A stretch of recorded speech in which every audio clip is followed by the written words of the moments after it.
Welcome back to Africa This Week. It has been so much for a brand of politics exclusive only to Kenya after a historic step towards democracy in Africa was recently thrown into turmoil ahead of a rerun election.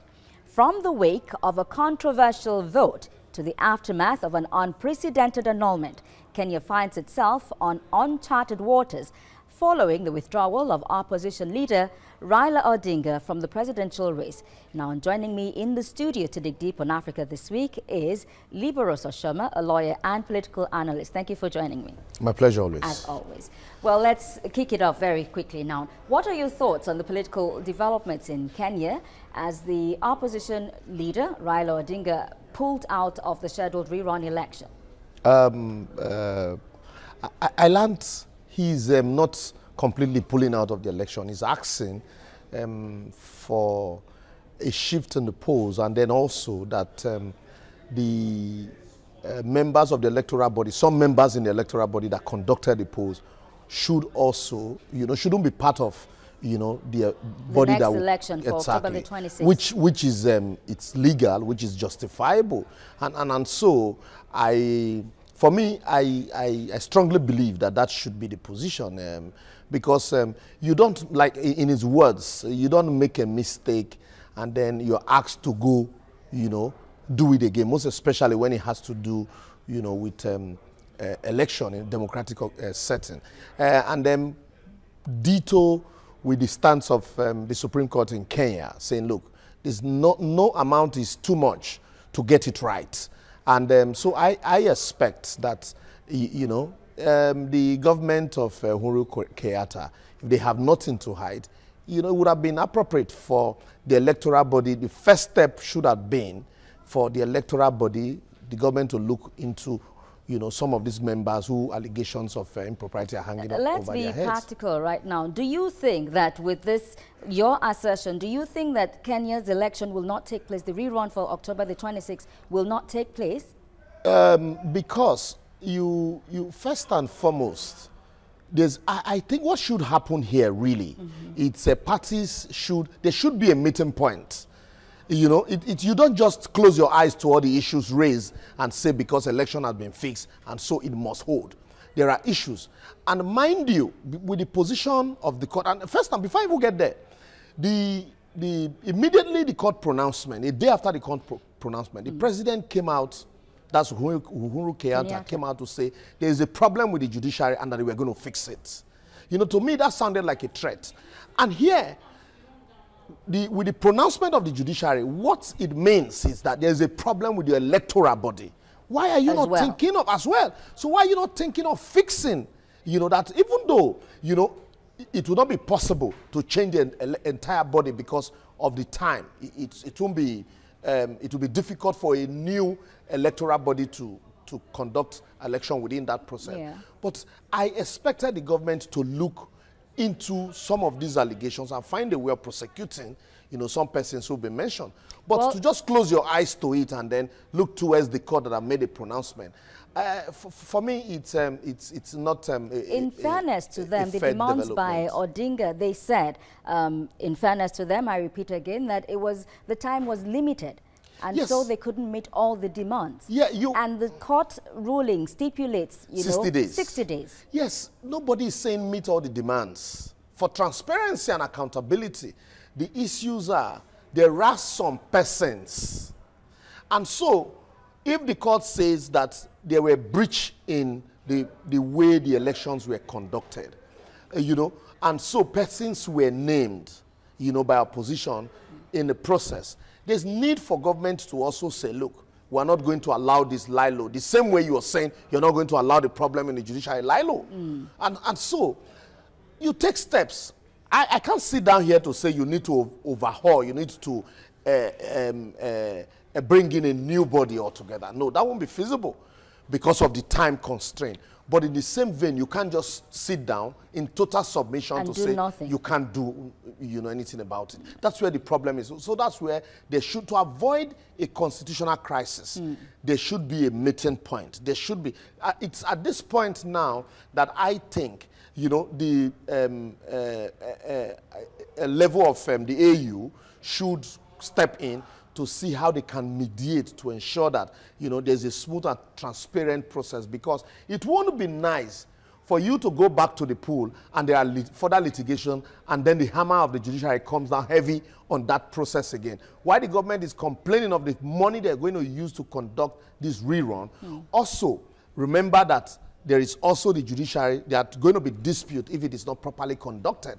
And with the pronouncement of the court, I do not think that they are going to close their eyes to irregularities in further litigation. So that's where the problem is. And I had at some point on this same platform criticized the conduct of AU in, I think the ECOWAS, you know, sub-regional organization, you know, usually rises to occasion, you know, in matters like this easily than, you know, the AU. And I expected that by now the AU ought to have, you know, been mediating to ensure that there is a smooth and transparent process. Well, considering that amongst the 8 candidates, it was only Raila Odinga who scored above 1% in the vote, William Ruto, the country's vice president, has already said that Uhuru Kenyatta might as well be declared the winner. What are your thoughts?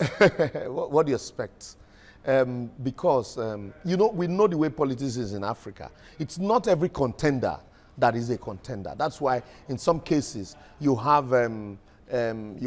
situations where you have 5 or 10 aspirants, but even in the media, you talk consistently about 2, you know, strong contenders. And so it will be easy for, you know, the ruling party to negotiate with other, what I call fringe contenders, you know. And so once you do that, it becomes very easy for them to say, okay, look, why don't you just give it to the ruling party? Because you won't understand, you know, the undercurrent. Mind you, politics about lobbying. So the ruling party will probably have lobbying some of these contenders, and then it will be easy for them to make such statement. But the issues at stake here, it's democracy in Africa, democracy in Kenya, you know, and how well they navigate the murky waters of the problems created, you know, with the last elections. Indeed. So how would you classify the strategy being adopted by Raila Odinga, as some people believe, that it's a calculated attempt for him to exit politics? No, not on his own terms. Not at all, not at all. Because a man who had, while attempting not to hold brief for him, who had consistently contested, you know, the presidential election. Mind you also, he had said, look, I am not ready to share, you know, government. No unity government. Yeah, because it had happened before. And so he had consistently, you know, fought up to the highest court of the land to say, look, he wants to claim his mandate, like you saw happen in Nigeria, even also in Ghana, you know, and in Gambia.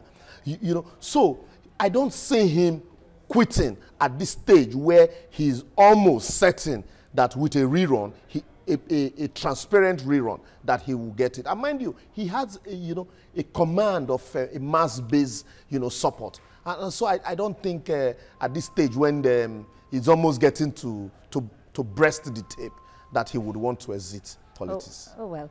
The High Court has also ordered the inclusion of Third Way Alliance presidential candidate Ekuru Aukot amongst other candidates. What is the implication of this? Basically, like I said, it's not, since the election is almost, you're conducting election afresh. And so even the candidates that were not part of the process, you know, I don't see them as strong contenders, really.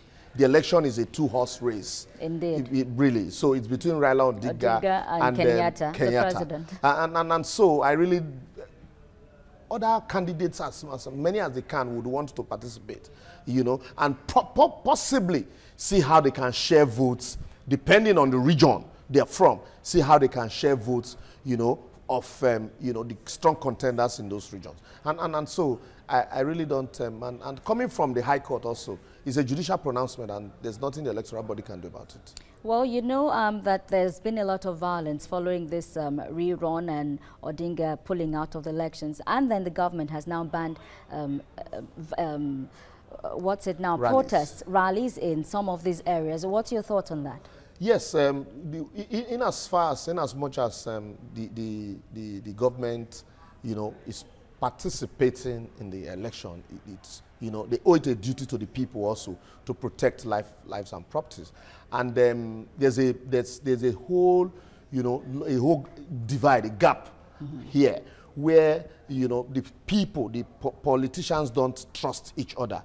You know, those in opposition do not trust those in government, and those in government also do not trust those in opposition. And then also the government needs to be careful so as not to be seen to muzzling opposition, because situations where you ban rallies, you know, in the opposition area, and then rallies are conducted in your own area also, you know, be detrimental to the campaign of the opposition, and that means they would, you know, be working from a disadvantaged position. And so to that end, one would expect that, you know, there should be, you know, a fair and transparent process. And that brings me to the issue of elections in Africa.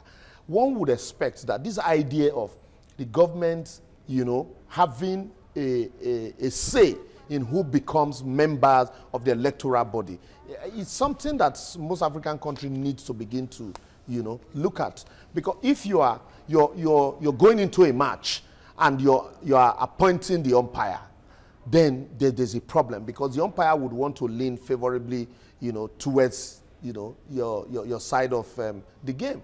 The umpire should, in all sense, you know, be an umpire, be unbiased, be transparent and fair. You know, because it's a game, it's a contest, and then we're talking about the will and the wishes of the people. And the idea of, you know, not doing it rightly, now giving room for 4 out of 6 people who sit down in the court to say, look, in spite of what the people have said, since the processes were not followed. Uncharted waters indeed for Kenya. We're going to have to wait and see as events unfold in that country come October the 26th. Liberosa Sharma, lawyer, thank you for joining me on Africa This Week. Pleasure. In a continent where democratic process can be from being a test to becoming the result of a test in form of another test, then Kenya looks stuck in an unfolding political drama and will now have to belt up for the next phase of its journey. In the end, the present situation with democratic processes could turn out to mean well as long as political actors and institutions act within the confines of the law. I have been your guide, Fadishola Shotingwa. Many thanks for watching, and bye for now.